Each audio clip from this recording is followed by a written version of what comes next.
I want to give particularly our international visitors a bit of a history lesson.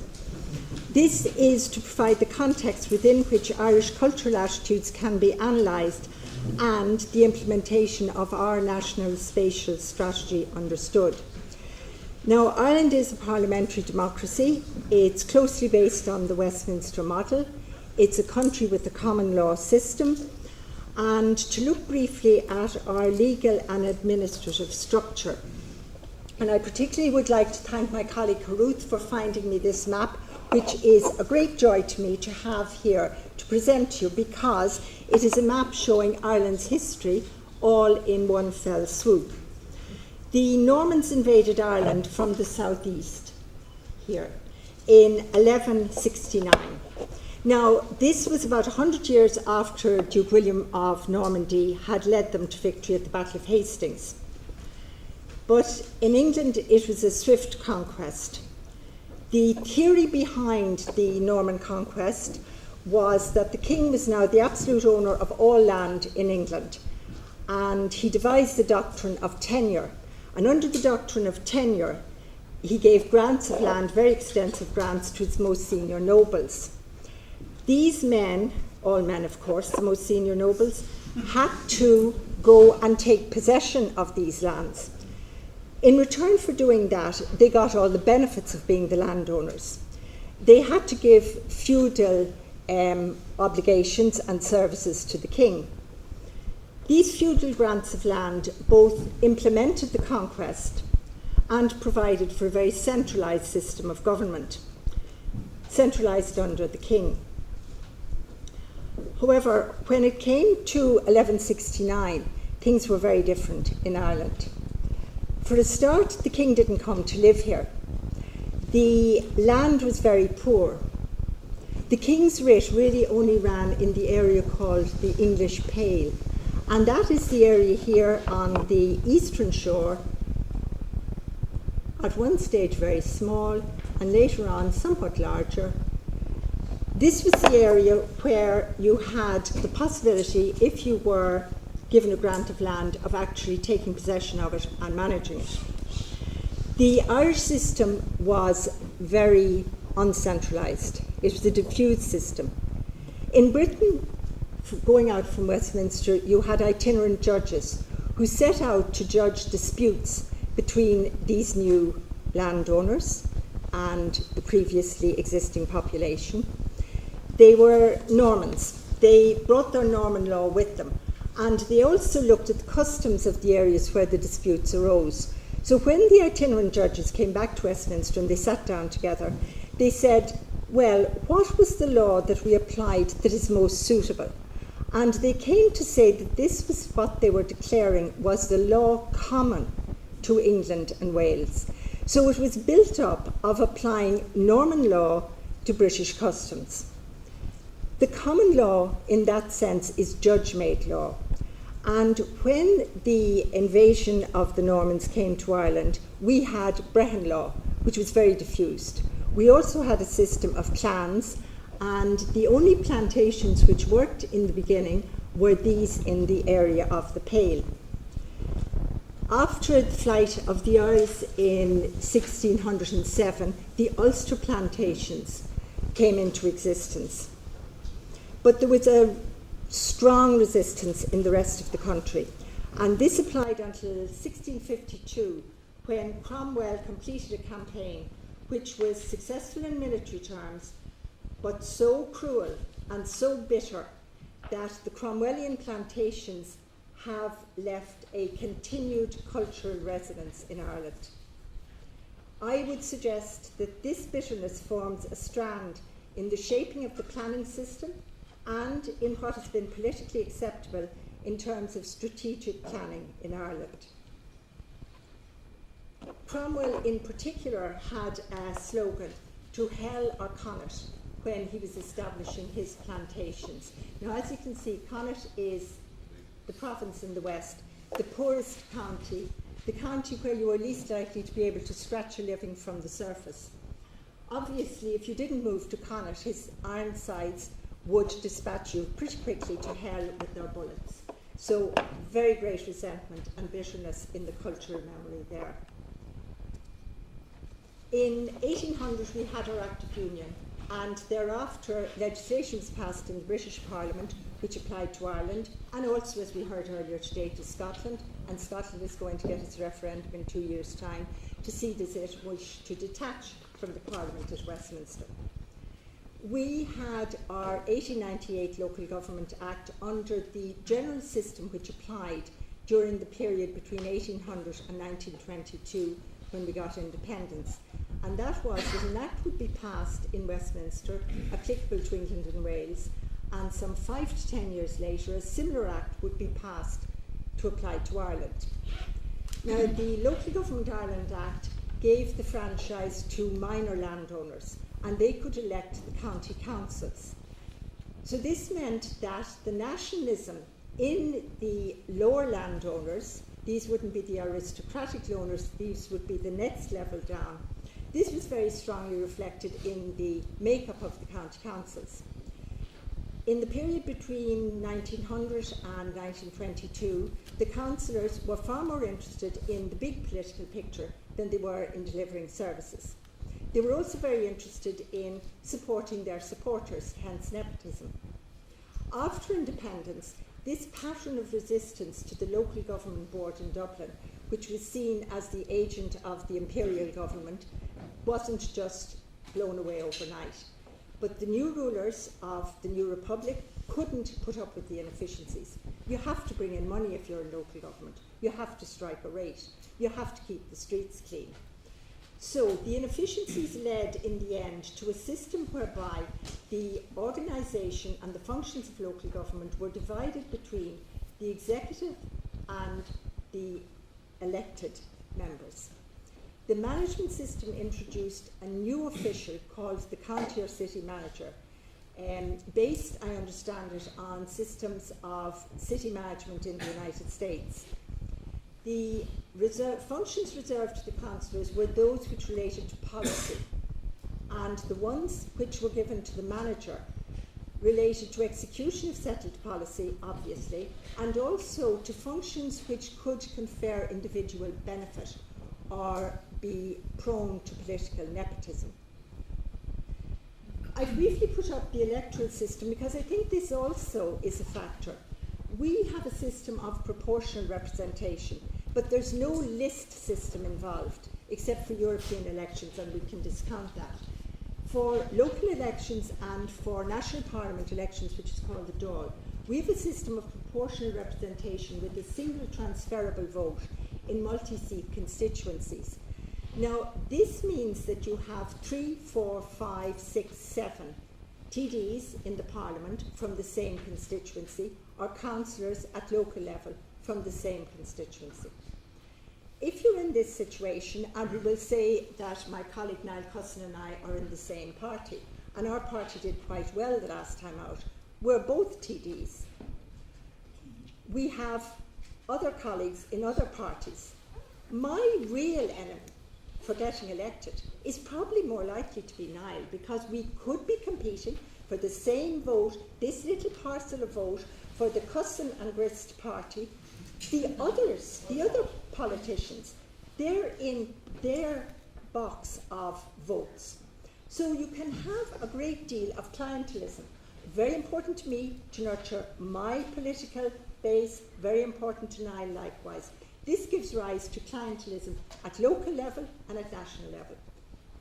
Finally, in terms of carrying out any sort of reform, such as there's been in Britain, where the county structures have been abolished, where counties have been cut in two in order to make regionally acceptable locations for regional policy in order to reflect where population is nowadays. That actually won't work in Ireland because of our Gaelic Athletic Association. The decade after the, I suppose the last decade of the 1800s, the GAA was established. Two different sorts of sports, football and hurling, which is maybe something like hockey with a stick, very skilled, very swift game. Both of these were organised on a county basis. So the championships are organised on a county basis. for over 100 years. And this is hugely important to the Irish cultural tradition. Irish counties are something that you identify with. You identify with them to such an extent that in the south of the country we have County Waterford here.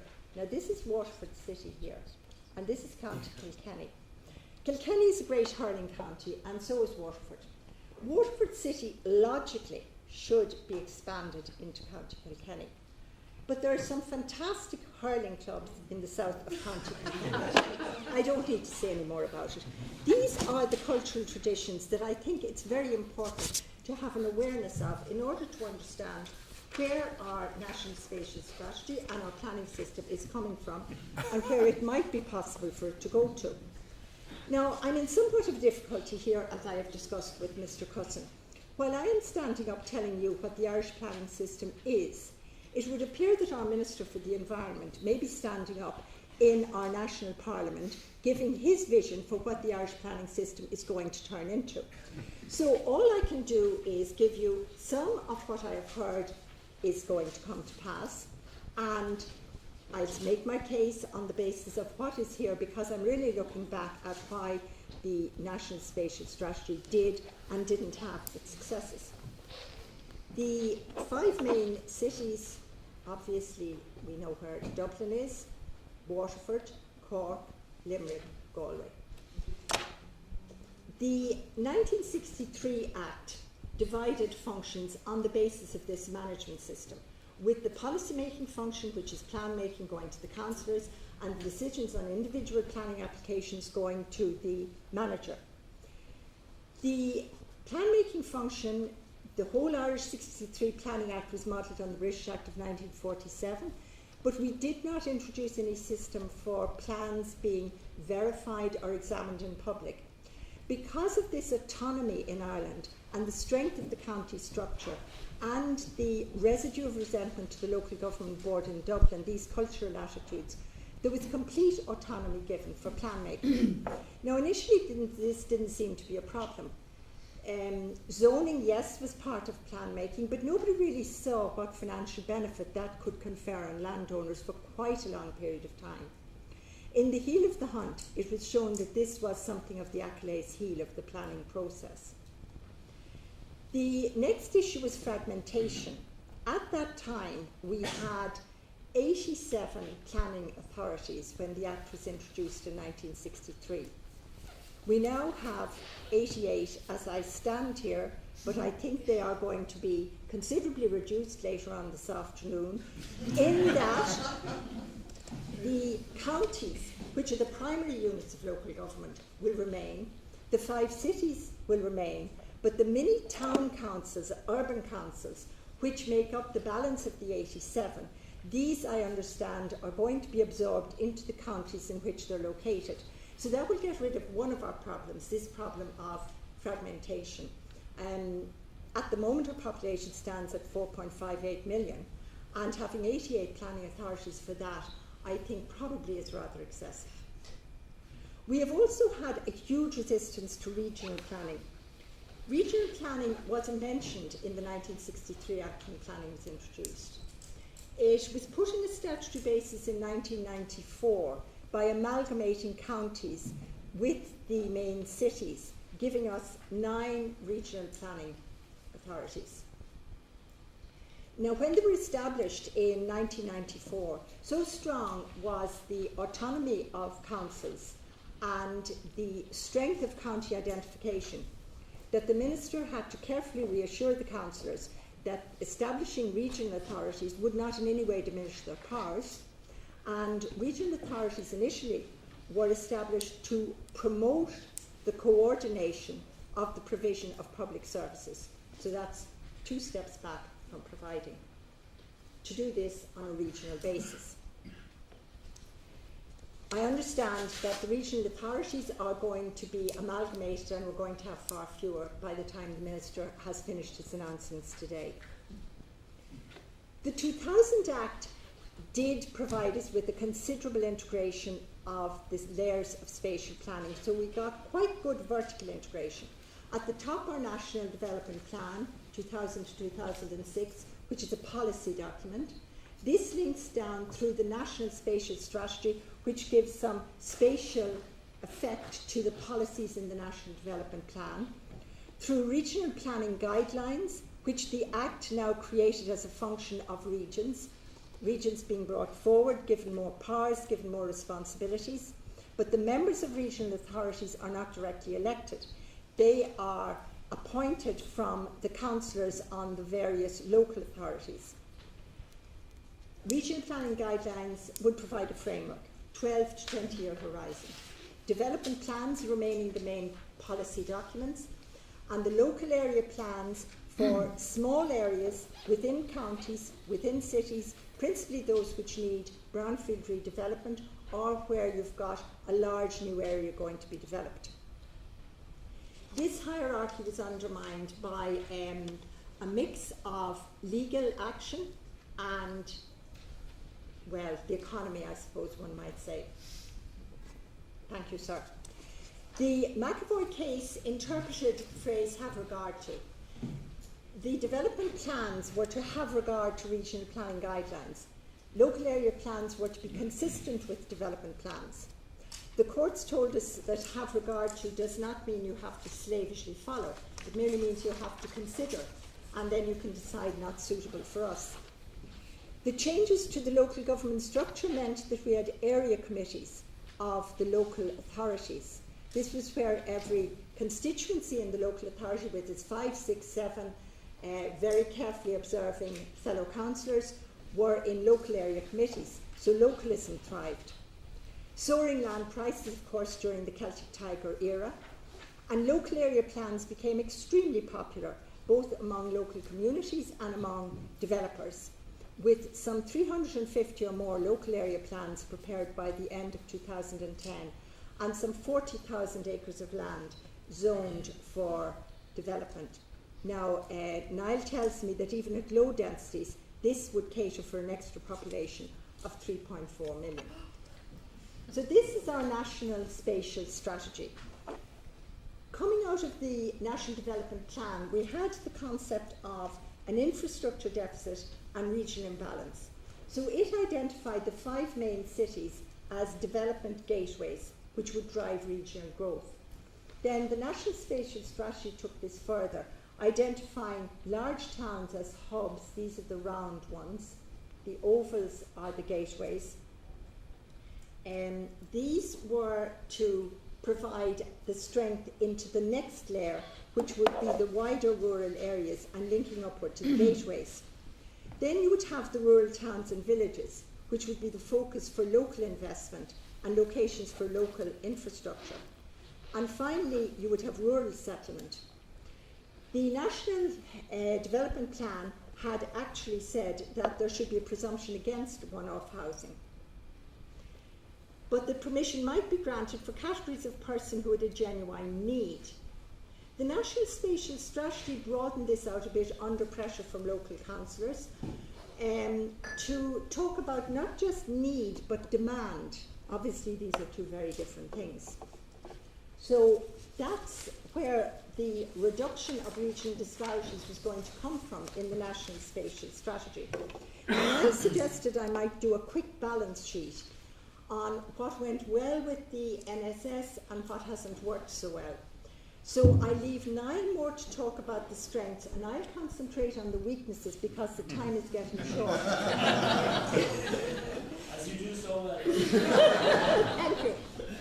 The decentralisation programme was mentioned by the Minister. I understand that the decentralisation programme may have had certain resemblances to Chris Shepley's back of an envelope plan earlier today, in that it was devised by the Minister for Finance on the hoof before a budget.